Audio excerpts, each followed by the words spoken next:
Bom dia a todos, sejam todos muito bem-vindos, espero que todos estejam bem.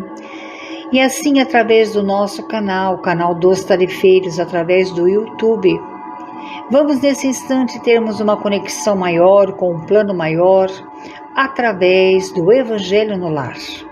Antes disso, quero dizer a vocês que a nossa casa, a Casa dos Tarefeiros, já se encontra aberta para tratamentos presenciais, aonde você deve estar ligando e agendando o seu tratamento específico.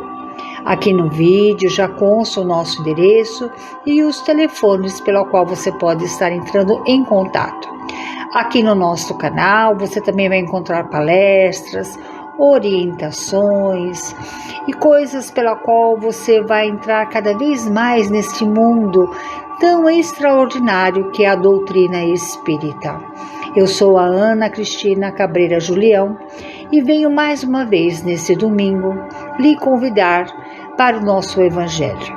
E assim, vamos nesse instante de puro amor, antes de mais nada, a agradecer por mais esta oportunidade e convidar os nossos irmãos e amigos espirituais para que possam estar entre nós, que eles possam nos auxiliar e nos ajudar, primeiramente limpando e higienizando todo o nosso ambiente, retirando projeções, formas de pensamento, insinuações, a doença, tudo aquilo que possa estar impregnado nos pisos, nos tetos e nas paredes, deixando o ambiente calmo, tranquilo, sereno, para que todos com quem nós convivemos possamos estar sempre numa harmonia imensa, junto com todas as fraternidades do bem e do amor. E assim, vamos dando por aberto mais este Evangelho no dia de hoje. E através do nosso Evangelho no dia de hoje, vamos falar um pouquinho sobre a nossa doutrina espírita e os seus contraditores, juntamente com as suas manifestações inteligentes e também o nosso desenvolvimento da psicografia. Lembrando a todos que sempre estamos fazendo todos esses textos em cima do livro dos Espíritos de Allan Kardec. Sendo assim, todos nós sabemos que a doutrina espírita tem seus adeptos e seus contraditores. Dúvidas, medo, pecado, a criação, a crença e tantas outras formas de vermos como muitos vejam como a doutrina espírita como sendo até mesmo uma anomalia da coisa ruim. Como tudo é novidade, se observarmos desde que o mundo é mundo, temos manifestações de espíritos. E se observarmos um pouquinho mais, a própria história nos dá grandes fenômenos que ocorreram sem entendimentos. Talvez seja nisso que as pessoas sentem um certo temor quando falamos sobre a doutrina. Há tantos fatos que ocorreram, mas que não se foi documentado, e se foram queimados, destruídos por pessoas que na época consideravam talvez por interesse ou até mesmo por ser pecado. Mas sabemos que a vontade do Pai, em misericórdia, nos traz sempre todos os nossos amigos espirituais, que encarnados como Moisés, como profeta, encarregado de trazer aos humanos a consciência do Deus único, pois em sua grande maioria acreditavam em deuses diversos.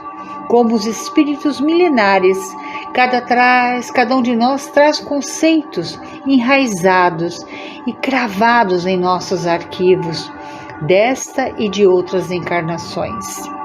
Após isso, Deus nos traz Jesus, que veio ensinar aos homens como cumprir as leis de Deus, sem exceção para ninguém. Ele, no caso Jesus, simplificou as leis de Deus, amar a Deus sobre todas as coisas e ao próximo como a si mesmo. Trouxe também o conhecimento de que a verdadeira vida é espiritual e que todos precisam evoluir para atingir a perfeição e que não somos apenas matéria que deixa de existir pela morte, mas que todos temos espírito imortal que terá inúmeras oportunidades de reencarnar para se aperfeiçoar. E por fim, nos trouxe conforme Jesus, o Consolador, que acreditamos ser a doutrina espírita. Tivemos como formação, antes de Allan Kardec, alguns nomes que divulgava a ação de espíritos, como Emanuel Swedenborg, que era um sueco, isso em 1688, sendo cientista, inventor, místico e filósofo, era em sua infância considerado hoje um menino de muita inteligência grandiosa, pois se preocupava e questionava sobre os fenômenos espirituais da época. Em 1735, começou a se dedicar à comprovação científica da existência da alma. A partir de 1743, começou a ter visões de um espírito que lhe anunciava a sua missão na Terra, como desvendar as escrituras sagradas na época. Além dele, teve muitos outros, mas eu acredito que o mais conhecido entre todos nós seria sobre as irmãs Fox.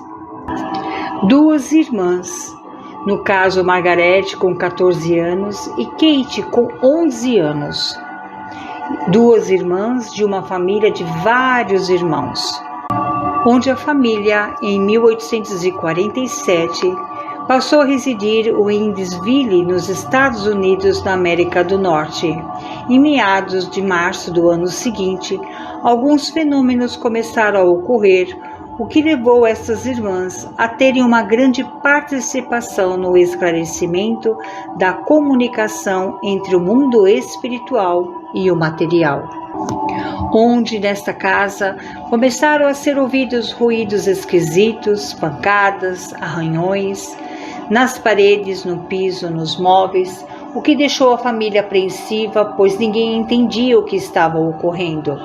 E esses fenômenos sempre aconteciam quando as irmãs se encontravam presentes e seus pais resolveram afastá-las, enviando cada uma separadamente para a casa de irmãos casados. Mesmo em locais diferentes, os ruídos eram ouvidos e logo começaram a ser percebidos até em cidades vizinhas por pessoas bem conceituadas. Sendo assim, a menina Kate descobre uma maneira de comunicação através de palmas, e só pararam quando ela parou. Margaret, a irmã de 14 anos, solicitou que o espírito batesse em palmas os números que ela dissesse, e assim ocorreu com precisão. Como crianças que eram, interpretou tudo isso como sendo uma grande brincadeira, que alguém estava praticando pela data do dia seguinte, 1º de abril, que já era tido como o dia da mentira. Sendo assim, a partir daí se estabeleceu-se uma maneira de comunicação entre o espírito e encarnado, e foi sendo aperfeiçoada para formar palavras através das letras do alfabeto que eram codificadas por pancadas. E através dessas comunicações, descobriu-se que o espírito que estabelecera este intercâmbio havia sido morador da casa por alguns dias, pois era um vendedor que lá se alojara e que, por ganância de seu hospedeiro, havia sido morto a facadas para se apoderar de seu dinheiro. Sendo assim, foi feita a procura do corpo e assim foi encontrado. E este intercâmbio entre o mundo espiritual e o físico teve o seu início como um preparo para tudo que surgiria depois, e muitos outros espíritos utilizaram-se da mediunidade dessas irmãs para manter conversações e comunicações que acabariam por atrair a atenção do mundo. Mas nem tudo foi tão flores para as grandes meninas e muito menos para seus familiares. Foi atos do início do constrangimento que foram obrigadas a enfrentar, pois cada comunicação com o mundo espiritual surgiam os ferrenhos opositores, submetendo-as a toda sorte de humilhações, com o intuito de desmenti-las. Como sempre, o novo, o inusitado, o que chega para renovar conceitos, é recebido a pedradas por aqueles que se intitulam donos da verdade. Como a verdade não é prerrogativa de ninguém e sempre aparece clara e límpida, todos têm que acatá-la de uma maneira ou de outra. E com tantos infortúnios, as mensagens eram sempre grandiosas. Justamente no ano de 1850, mais uma vez, elas foram testadas, sendo colocadas em salas separadas, receberam ao mesmo tempo uma mensagem do espírito de Benjamin Franklin, que desencarnara em 1790. Ele fora político, jornalista, físico e filósofo, que trabalhou para a independência das colônias inglesas na América e, como cientista, foi o inventor do para-raios. A mensagem era: haverá grandes mudanças no século XIX, coisas que atualmente parecem obscuras e misteriosas para vós. Tornar-se-ão claras aos vossos olhos, os mistérios vão ser revelados, o mundo será esclarecido. Sendo assim, em 1804, no século XIX, nascia Kardec. Dotado de notável inteligência e atraído pelo ensino, por seu caráter e suas aptidões especiais, já aos 14 anos ensinava o que sabia àqueles colegas que tinham mais dificuldades em aprender.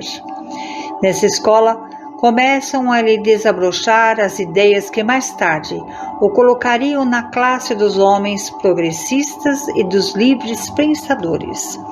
Ele nasceu sobre uma religião católica e educado em um país protestante, que lhe trouxeram muitos atos de intolerância que resultaram em um grande anseio em trabalhar por uma reforma religiosa, onde houvesse a união das crenças. Faltava-lhe, porém, o elemento indispensável à solução desse grande problema. Através do Espiritismo, ele encontrou a chave para esse projeto. Seu primeiro contato com os fenômenos espirituais ocorreram por volta de 1854, quando em seu amigo de nome Fortier contou-lhe sobre as mesas girantes que estavam sendo grande atração em algumas reuniões. E Kardec, analisando o fato cientificamente, entendeu que isso seria possível através do magnetismo. Após algum tempo, encontra-se com seu amigo Fortier, que era magnetizador, na casa da sonâmbula senhora Roger, além do senhor Partier, que respeitaram as informações do amigo e o convidaram para assistir uma sessão. E foi nesse dia, pela primeira vez, que Kardec teve contato pessoal com os fenômenos das mesas girantes e de alguns ensaios de escrita mediúnica em uma pedra de ardósia, com o auxílio de uma cesta. E cada vez mais Kardec era convidado a assistir inúmeros fenômenos em vários outros lugares, em várias outras casas, e ele ali começou a iniciar os seus questionamentos aos espíritos e prontamente ele demonstrou simpatia. Embora não fosse um espírito muito adiantado, mais tarde, assistido por espíritos superiores, que auxiliou Kardec em seus trabalhos, até que um dia avisou não poder comunicar-se mais, pois teria que reencarnar se não soubesse mais dele. No caso, deram o nome de Zífero a esse espírito que se comunicava e que disse ser o protetor daquela família. Ele percebe que naqueles fenômenos estavam a chave do problema do passado e do futuro da humanidade. Era uma revolução nas ideias e nas crenças e, portanto, não podia ser leviano, nem idealista para não se deixar iludir. A cada reunião, Kardec levava consigo uma série de perguntas preparadas metodicamente e que sempre foram respondidas com precisão, profunda e lógica. A partir daí, as sessões assumiram um caráter muito diverso dos iniciais. Entre os assistentes contava-se pessoas sérias que tomaram por elas um vivo interesse. No princípio, Kardec pensou apenas em instruir-se, e quando percebeu mais tarde que aquelas informações tomavam as proporções de uma doutrina, teve a ideia de publicar esses ensinamentos para que todos pudessem se instruir como ele. E com base nessas questões, elabora o Livro dos Espíritos, fazendo perguntas aos espíritos e anotando fielmente suas respostas. E de Kardec para cá, a nossa doutrina espírita nos trouxe tantos outros irmãos na tarefa de divulgar a doutrina espírita, como Francisco Cândido Xavier, conhecido mundialmente apenas como Chico Xavier, onde ele, através da psicografia, que publicou mais de 400 livros, através da sua mediunidade, é considerado mundialmente um dos mais importantes divulgadores da doutrina, depois de Allan Kardec, sendo sua primeira obra Parnaso do Além-Túmulo, de 1932. Com mais de 50 milhões de livros vendidos em vários países, traduzidos para nós, para mais de 10 idiomas, Chico escreveu dos seus 30 aos seus 90 anos, incansavelmente, contribuindo para a popularização do Espiritismo, codificado novamente por Allan Kardec em 18 de 4 de 1857, onde se considera dado como o início do Espiritismo. E através da nossa doutrina, de tantos irmãos e amigos espirituais que colocam em nós tantos livros, tantos fenômenos, tantas coisas que pela qual nós podemos raciocinar com lógica, com sabedoria, tudo aquilo que o nosso Mestre Jesus nos passou, que o nosso grande Deus espera de nós. Vamos nesse momento emanar muita paz e tranquilidade a todos os nossos irmãos de nosso grande planeta Terra, deste universo infinito. Vamos pedindo bênçãos para todos que nos cercam, para nossa família, para todos os nossos amigos, vizinhos, para todos os enfermos, para todos esses irmãos que estão ainda guerreando por tempos que pelo qual já não existem mais e não faz mais tanta necessidade, pois crescemos, já evoluímos, não temos mais essa necessidade. Senhor, abençoe os nossos lares e a tudo que está programado para essa semana e que tenhamos muita paz e tranquilidade para com tudo que formos realizar. Abençoando a nossa água, para que ela possa estar sempre fluidificada com medicações que nos ajudem ao entendimento e que possa nos dar também muito prazer na saúde, na alegria e no bem-estar. E assim, este era o meu recadinho que eu tinha para dar para vocês no dia de hoje. Fiquem na paz, que Deus possa abençoar a cada um de nós, que assim seja, graças a Deus.